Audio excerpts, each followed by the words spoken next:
Welcome to my new blog. बहुत दिन पर मु पुणी मो ब्लॉग को आपण मानक स्वागत जणाउछि। आज मु सकाळ 7 रे उठी जाइतिले। उठी गाधे सारिया पर ठाकुर पूजाटा कली। बाहर आज सकाळर पाग टिके कोहला थिला।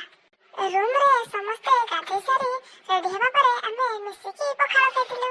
पखाळ थिला बाइगण पोड़ा, मिक्सचर, प्याज ता सहित काले राती रे रखिथिवा आलू सोयाबीन तरकारी मिसिकी आमे समस्त खाइ दैथिलु। आज जने संग आम रूम को आसीथिला।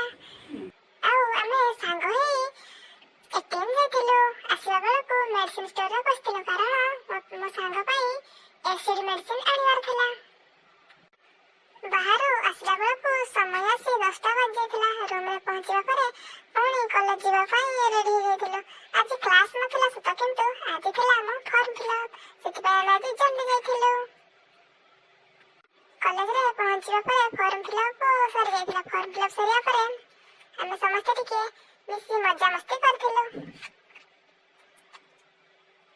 तापरे पुणी हमें रूम को चले आस्थिलु। रूम रासी पहुंचला बेलकु समय आसी 8:30 हो जाइथिला। भूख प्रबल लागुथाय। रूम रासी पहुंचला बेलकु हम खाइबा मध्ये आनी रखाइथिला। आधी परे मम्मा लंच पई रेडी होइथिले।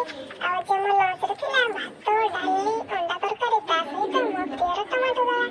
खाइबा परे उठके सुई पड़थिली। 5टा रे प्यार बेल बाजिबा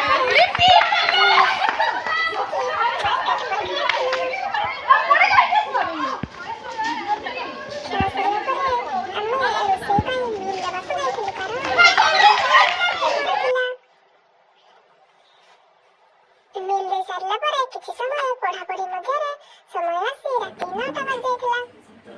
आम डिनर पई बेल बज जाइथिला। बेल बाजिबा परे बारिया पई आम समस्त हो जाइथिलु। देखंतु आम रूम पिला बढा बढी काम रे पूरा एक्सपर्ट। निज निज काम रे सब लागि जाइछन। केही काहा तो सुनु नाहंती। बढा बढी सरिया परे फाइनली आम डिनर करथिलु। आज आम डिनर रे थिला